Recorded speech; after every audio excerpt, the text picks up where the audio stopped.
Ever stayed at an Airbnb and thought, wow, a bottle of wine and some cheese, what great hosts? That's cute, but let's talk about hospitality that's truly next level. Arctic style. Forget your Wi-Fi and organic snacks. Imagine trekking across a frozen wasteland, wind biting your face, hungry, exhausted, and maybe stalked by a polar bear. Then you spot a glowing igloo. You stumble inside, and the host doesn't just offer tea. He gives you a hot meal, a warm bed, and, in some Inuit communities, even the company of his wife for the night. Yes, you heard that right.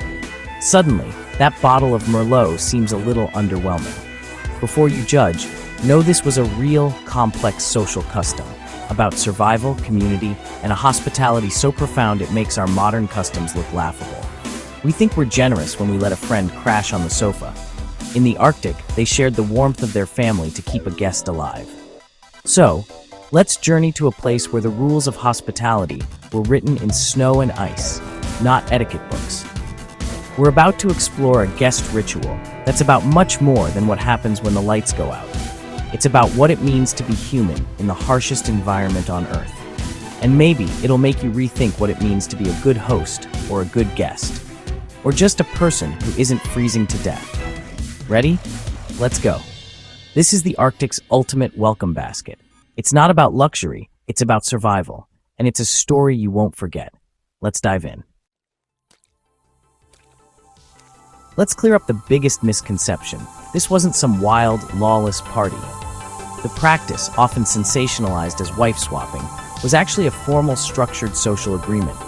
It wasn't about hedonism, it was about kinship and survival. These relationships were pre-arranged, creating powerful bonds between families, co-husbands, sharing resources, food, and sometimes wives. But this wasn't about a husband lending his wife. Women were active, consenting participants, central to the alliance. Think of it as a strategic merger, not a Vegas pool party. The agreement created an extended family, a safety net in a land with no safety nets. If one hunter died, the other cared for his family. It was social security, insurance, and brotherhood rolled into one. The sexual aspect was just one part of a much larger bond. Focusing only on that is like saying a wedding is just about cake. The Western world projected its own baggage onto the Inuit, missing the point entirely. In reality, this was a practical, egalitarian system where women played a crucial role. It was about community, not conquest. So let's drop the stereotypes. This was a survival strategy, not a scandal. The real story is about resilience and connection, and it's far more interesting than any headline. To understand this custom, you have to understand the Arctic, a place where the landscape is always trying to kill you. Food isn't bought, it's hunted, often at great risk. Survival is a team sport. Rugged individualism, that'll get you killed. The real currency was relationships. Your wealth was the people you could rely on. Every person had a role. Everyone depended on each other. Spouse exchange wasn't just nice, it was strategic. These partnerships doubled resources and created a network of trust. If your hunt failed, your partner's family shared food. If you were injured, your partner provided for your family. It was a promise. Someone always had your back. These alliances also introduced genetic diversity, crucial for small, isolated communities. It wasn't just about surviving winter, it was about the next generation. This tradition was a brilliant solution to the Arctic's challenges. It was survival, science and social engineering all in one. Genius, really. Hospitality today means clean sheets and maybe a mint on your pillow. In the traditional Inuit world, hospitality was a sacred duty, about keeping people alive. When a traveler arrived, you gave them food, shelter, and warmth. To refuse was a death sentence. You treated every guest with the generosity you'd hoped to receive. This is the context for offering a guest the comfort of one's wife, the ultimate extension of warmth and care. It was a profound symbol of trust and acceptance, saying, "You are one of us."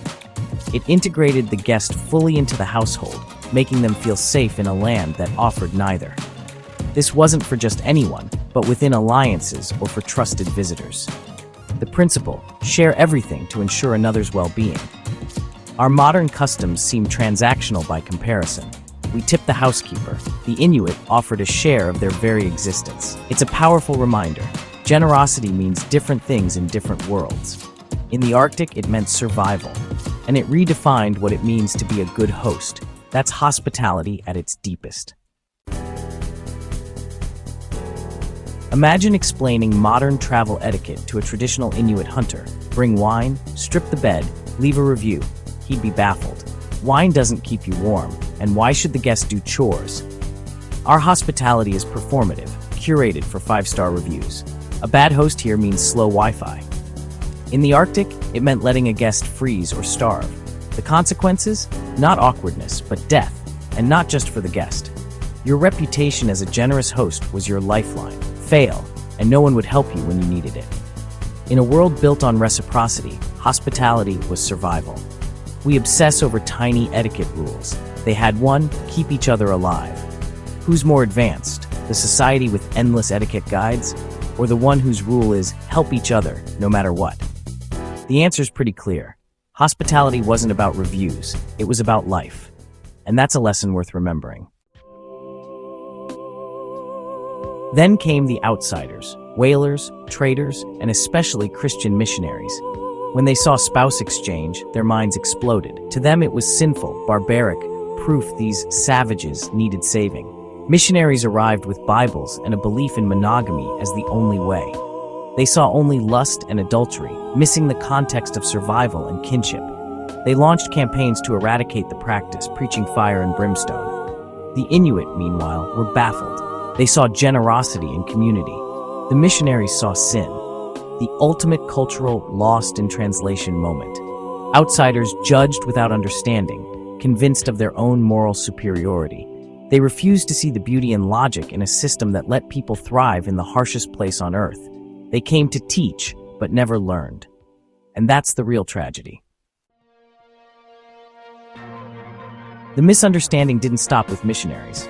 Westerners sensationalized Inuit traditions, reducing complex social systems to lurid headlines. Eskimos share their wives. This caricature overshadowed the richness of Inuit culture, art, mythology, ingenuity. It became a punchline, a trope, a persistent myth. We judge other cultures by our own values, missing the real meaning. Cultural practices are shaped by environment and necessity. What seems bizarre to outsiders can be perfectly logical to insiders. The Inuit tradition was about resilience and cooperation, not moral failing. The real failing was outsiders' inability to see past their own prejudices. They found community where they expected savagery. After all this, ask yourself, who really has the strange customs? Is it the culture that created alliances to keep everyone alive, or the one that throws gender reveal parties and pays $7 for foam coffee? We swipe right on strangers, call it dating. We spend thousands on weddings, call it love. We isolate ourselves, call it independence. From an Inuit perspective, our world must look bizarre. So much abundance, so much loneliness. They built life-or-death relationships. We end them with a click. Their hospitality saved lives. Ours chases good reviews. Maybe we should look in the mirror before judging. Traditions that strengthen community aren't so strange. Maybe we're the ones lost in the cold. So what have we learned from our Arctic journey? Hospitality can mean more than a spare bedroom. It can mean survival. The surprising guest ritual wasn't about sex. It was about security and family. Every culture has its own logic, shaped by necessity. The Inuit traditions were pragmatic, not immoral. Judging by our standards is lazy. Understanding takes effort. Before calling a custom barbaric, ask what problem it solves. Behind shocking traditions are shared human values: safety, community, survival. The Inuit don't need our approval. Their ways let them thrive for millennia. The real question, can we learn from them? Maybe we don't need to adopt all their customs, but we could use their spirit of radical generosity. And that's a tradition worth celebrating.